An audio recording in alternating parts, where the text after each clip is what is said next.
Sandali lang po mga kalihim. Nais ko lang po sanang batiin si Ma'am Malu ng Burot Tarlac, si Ma'am Yans Brosola, at si Ma'am Bernas Lucia. Yun lang po. Simulan na po natin ang kwento. Narinig ni Nico ang pagbukas ng pinto ng kanilang bahay. Mukhang nakauwi na ang kanyang ina mula sa trabaho. Sinulyapan ng 8 taong gulang na bata ang orasan at nakitang mag-aalas 9 na ng gabi. Bakasyon ng mga panahon na yon at madalas naiiwan ng bata sa kanilang bahay. May sariling susi naman ang kanyang ina sa bahay kaya hindi na siya nagtaka. Ma? Bakit anta? Natigilan siya nang makitang natataranta at halos patakbo na ang kanyang ina nang lumapit sa kanya. Napatayo agad siya at agad naalis ang atensyon sa pinanonood sa TV nang nakita niyang paiyak na ang kanyang mama. Hindi na siya nakapagsalita nang bigla siya nitong buhatin. Sabay naglakad bigla papunta sa kwarto nila sa taas. Nagulat siya sa pagbitaw sa kanya ng kanyang ina ay dumiretso agad ito sa cabinet na mas matangkad pa rito. Walang masyadong gamit roon dahil may ibang cabinet naman na lagayan talaga ng mga gamit nila. Biglang sumenyas ang kanyang ina na lumapit siya rito na agad niya namang sinunod. Hinatak siya nito papasok sa cabinet at agad yung isinarado. Hala bakit? Biglang tinakpan ng kanyang ina ang kanyang bibig nang marinig nila ang isang tunog. Parang may nagbukas bigla ng pinto. Nakarinig sila ng boses pero hindi ito narinig ng maayos ni Nico dahil nga nasa taas sila at nasa loob pa ng cabinet. Maya-maya ay bigla silang nakarinig ng yabag ng paa na umaakyat sa hagdanan. Agad niyang sinilip ang isang butas sa cabinet para makita kung sino yon.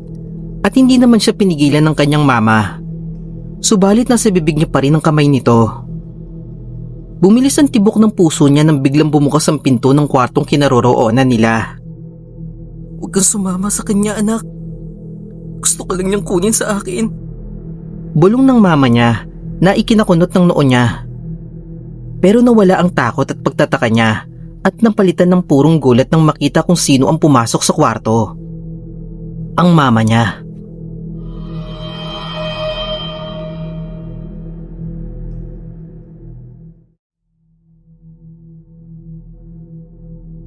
Nakatitig si Shane sa labas ng bintana ng kanilang bahay. Kasabay ng pagpatak ng ulan ang pagpatak ng kanyang mga luha. Pakiramdam niya ay isinumpa siya. Pakiramdam niya ay binagsakan siya ng langit at lupa. Paano ba naman kasi? Matapos silang magkahiwalay ng long time boyfriend niya, ay namayapa naman ang kanyang ina dahil sa sakit nito. At talagang hindi pa nagawang isipin ng mundo. Natantanan siya. Dahil ilang linggo lang matapos mamaalam ng kanyang ina, ay natanggal naman siya sa trabaho. Dahil daw hindi niya ito siniseryoso. Ha? Malamang. Namatayan na nga siya eh. Malamang na hindi niya magagawa ng maayos ang trabaho niya. Pero matigas talaga ang puso ng mga namamahala roon. Kaya natanggal pa rin siya. Dahil sa pagbabalik tanaw niya, ay tuluyan na siya napahagulgol ng iyak. Bakit? Bakit naging ganoon kasama sa kanya ang mundo? Napahinto na lang siya nang marinig ang boses ng ama. Shane, anak please. Tama na. Natatakot na ang mga kapatid mo sa'yo. 1 taon ka nang patay. Huwag mo na kaming gambalain pa. Tama na. Naiiyak na sambit ng ama. Oo nga pala. Tapos na pala. Tinapos niya na. Nagbigti siya mismo sa bahay nila dahil sa sobrang depresyon. Hindi niya nakinayang mabuhay sa mundong pinagkaitan siya ng masayang katapusan.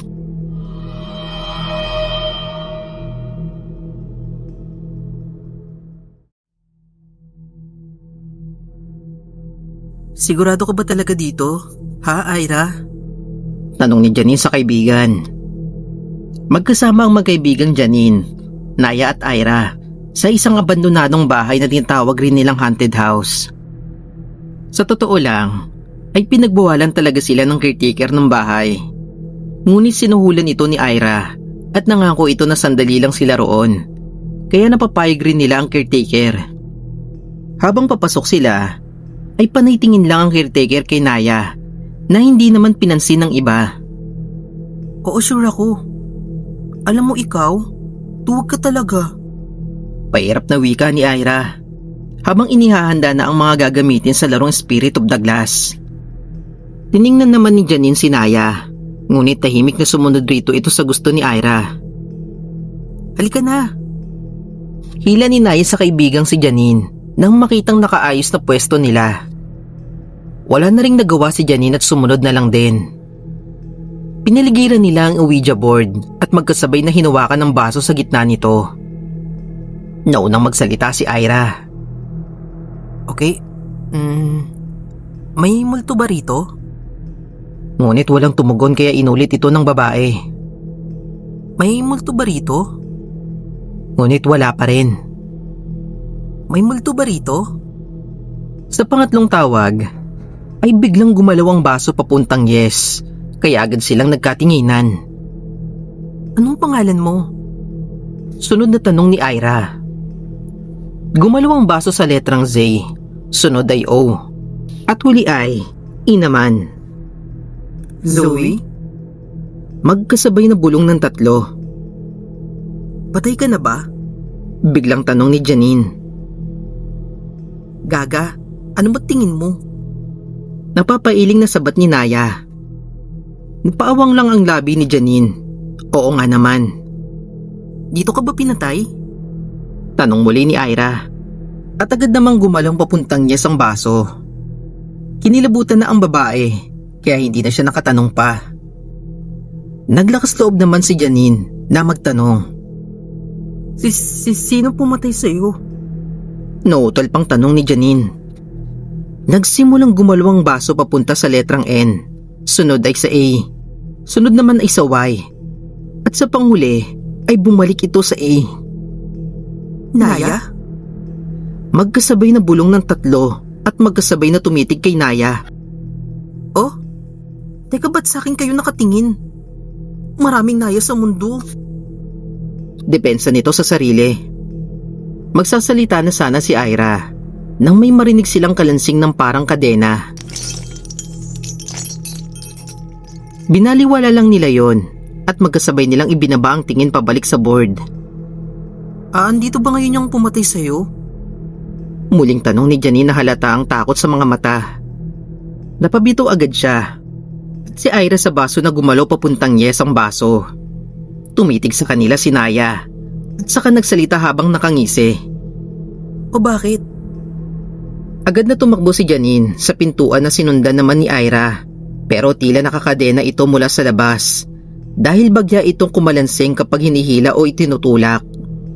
Nang lingunin nila si Naya, ay nakatayo na ito at nakangisi ng nakakaloko.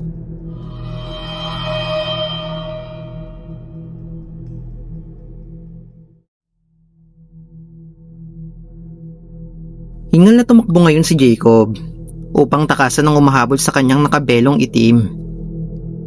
Nakakatakot ang aura nito at nakakapanindig balahibo ang itsura. Idagdag pa ang kadiliman sa daang tinatakbuhan niya. Tuloy lamang siya sa pagtakbo hanggang sa may nakita siyang isang matanda na tumatakbo rin.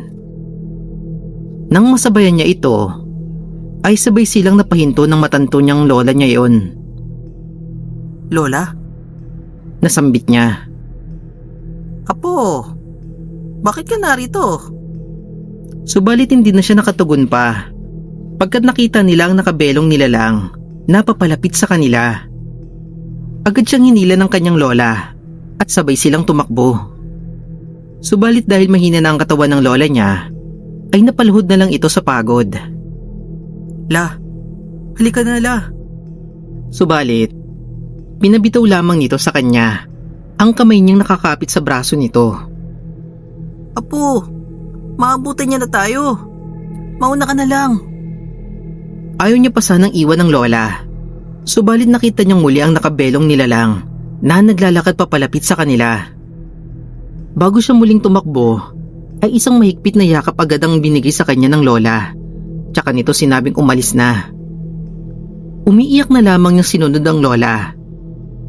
Nang malayo-layo na siya sa hinintuan nila kanina, ay nagbalak siyang lumingon. Ngunit, hinihingal na napabalikwas ng bangon si Jacob. Gulat na gulat siya. Panaginip lang pala yun. Pagtingin niya sa side table niya, ay nakita niyang nagre-ring na cellphone. Ang papa niya pala yun, kaya agad niya itong sinagot. Hello pa? Medyo hinihingal niyang sambit.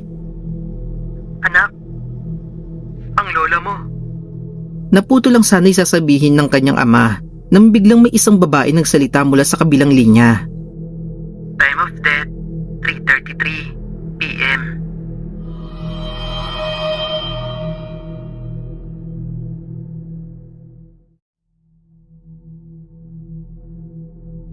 Isang lalaki ang naglalakad ngayon pauwi sa kanyang bahay nang makakita siya ng litrato sa daan.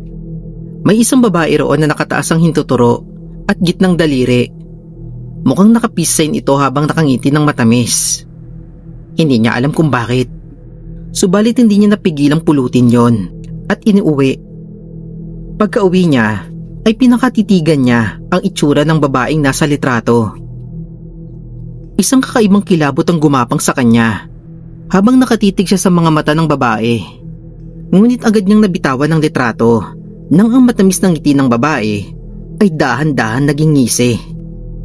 Pagsikat ng araw ay nagpunta agad ang nobya ng lalaki sa bahay nito para sana sabay silang pumasok sa trabaho. Subalit napahiyaw na lang siya. Nang makapasok ay nakita niyang nakabulagta na ang katawan ng nobyo.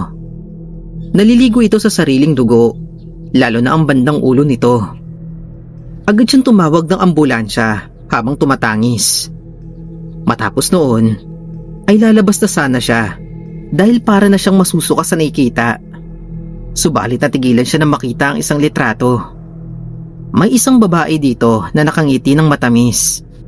Subalit ang ipinagtataka niya ay kung bakit nakataas ang tatlong daliri nito.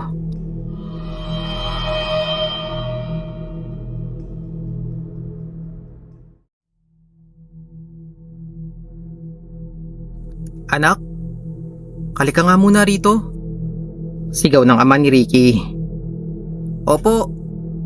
Tugon naman ng nagbibinatang lalaki. Dali-daling naglakad si Ricky papunta sa sala. Subalit natigilan siya nang mapagtantong siya lamang mag-isa ang nasa bahay ng mga oras na yon.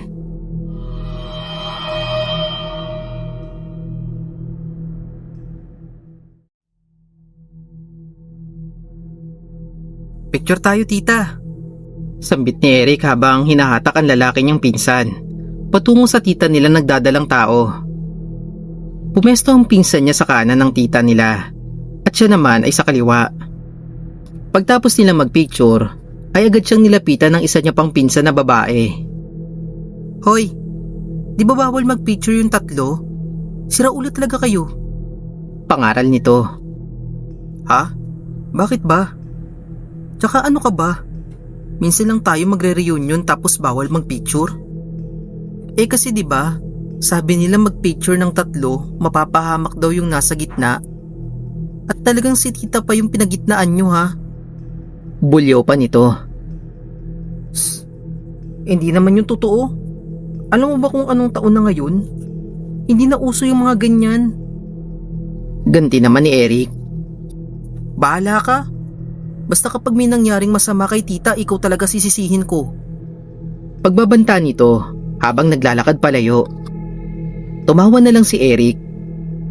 Ilang araw ang lumipas ay tinetext at inaasar niya pa ang pinsan niyang babae dahil wala namang nangyaring masama sa tita nila. Ngunit lumipas ang halos 2 linggo ay nawindang na lang siya dahil sa masamang balita tungkol sa tita nila. Naaksidente raw kasi ito habang nakasakay sa kotse. Nakaligtas nga ito, subalit ang kapalit naman noon ay nalaman nilang nakunan ang tita niya.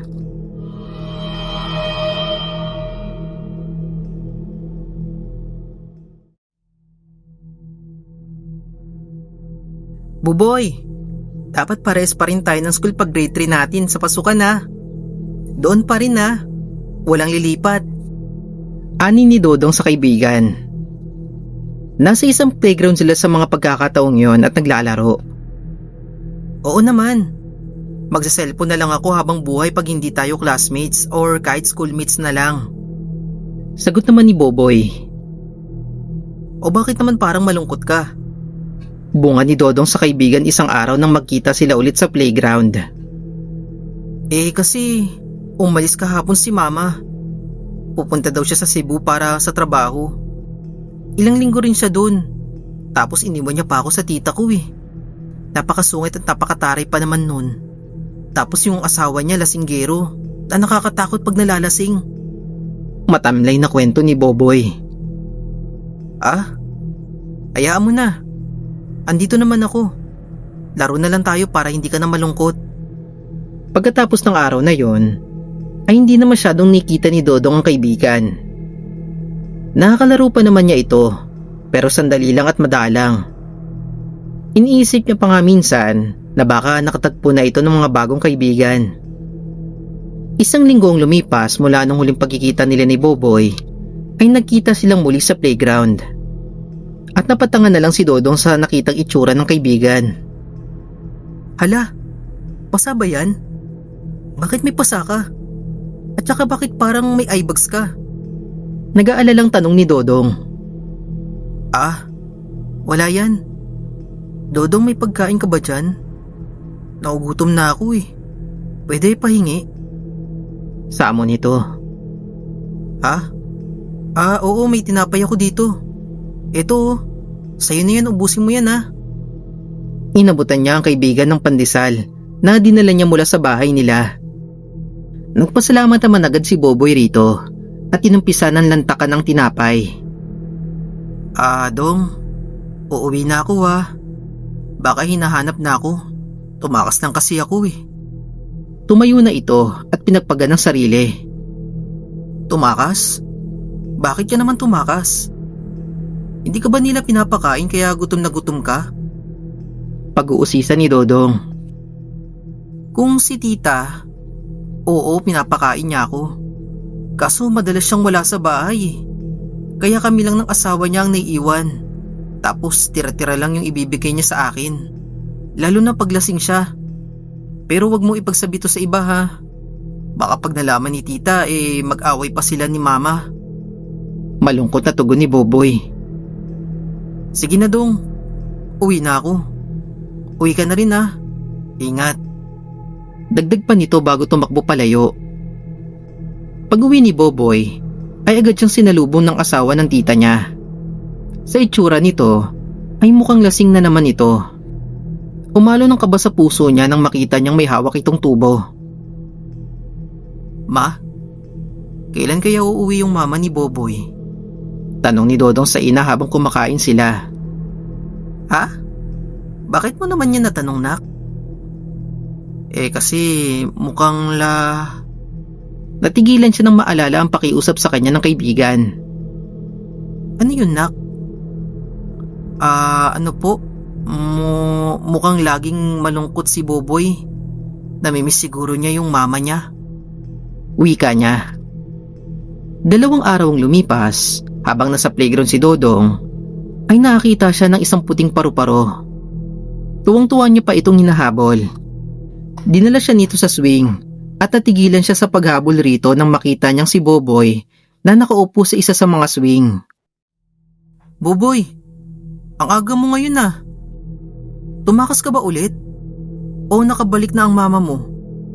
Bungad na tanong ni Dodong habang papalapit siya sa kaibigan. Sa paglapit niya, ay umupo siya sa katabing swing. Oo, umuwi na si mama. Hindi man lang siya nito tiningnan nang sabihin nito yon. Wow, edi hindi ka na malungkot at hindi ka na rin magugutom. Natutuwang wika ni Dodong. Sa mga pagkakataong yon, ay nilingon siya ni Boboy at saka ito mapait na ngumiti. Malungkot pa rin ako. Bakit naman? Kasi hindi na kita makakasama. Malungkot na sagot nito. Hala, bakit? Aalis pa kayo? isasama ka na ba sa Cebu? Kasi doon siya magtatrabaho? Dong, salamat ha. Salamat sa tinapay at sa pagiging kaibigan mo. Mukhang ikaw na atang una't huli kong magiging kaibigan. Sambit ni Boboy na hindi man lang pinansin ang mga tanong niya. Oo naman. Forever tayong best friends. Walang iwanan. Hindi mo kasalanan ang mga nangyayari sa akin. Wala kang kasalanan. Ikaw lang yung nasa tabi ko nung mga panahong nangyayari sa akin. Ang mga bagay na yun, kaya thank you. Pasensya na rin kasi hindi mo na ako makakasama sa school, sa pagsisimba, sa mga laro at dito sa playground. Sambit nito habang nangingilid ang mga luha. Hala, huwag kang umiyak. Bakit mo ba sinasabi yan? Iiwan mo na ako? Bakit nga? Naiiyak na rin itong katanungan. Umuwi ka na, Dong. Tsaka mo lang malalaman ang mga sagot sa tanong mo kapag umuwi ka na. Wika nito, bago tumayo at naglakad palayo. Tumayo na rin siya para sundan ng kaibigan, pero pagkurap niya, ay bigla na lang itong naglaho. Nataranta na lang siya sa mga nangyayari, kaya sinunod na lang niya ang kaibigan at nagmarcha papunta sa bahay nila. Pagdating niya roon, ay naabutan niya ang kanyang ina papalabas ng bahay. Anak, buti naman umuwi ka kaagad. Sumama ka sa akin, halika. Natatarantang wika ng babae. Po? Bakit po? Subalit hindi na siya sinagot ng ina. Nagtaka siya dahil dinala siya nito sa bahay ni Boboy. Mas lalo lang siyang nagtaka dahil sa dami ng tao sa labas ng bahay ng kaibigan. Nay, bakit po tayo nandito? Halika anak. Hinila siya nito papalapit sa bahay. At doon lamang niya napansin ang isang kabaong. Nasa harap noon ng mama ni Boboy na humahagulgol. Totoo nga, nakauwi na nga ito pero bakit ito umiiyak? Dahan-dahan siyang inihila ng ina papunta sa kabaong. Nagtaka pa siya nang pati ito ay nagsimulang mapaluha. Tatanungin niya sana kung anong nangyari, subalit na blanko ang isip niya nang pagsilip niya sa salamin ng kabaong ay nakita ang kaibigan. Hindi niya maintindihan. Hindi niya maproseso ang mga nangyayari. Paano? Bakit? Nakita niya lang ito sa playground kanina, kaya papaano? Sa huli, ay napahugulgol na lang din siya. Narinig niya ang pag-uusap ng ina ni Boboy at ng mama niya na namatay daw ang kaibigan dahil daw sa bugbog. At pinaghahanap raw ngayon ng asawa ng tita nito na siyang salarin sa kamatayan ng bata. Tsaka niya lang napagtanto. Kaya ba tila namamaalam na si Boboy noong magkita sila kanina? Paano kung may nagawa siya? Paano kung nalaman niya agad na gano'n ang mga nangyayari? Buhay pa kaya ito ngayon? Pero napahinto siya sa pag-iisip nang narinig niya sa kanyang isip ang sinasabi ni Boboy. Hindi mo kasalanan ang mga nangyayari sa akin.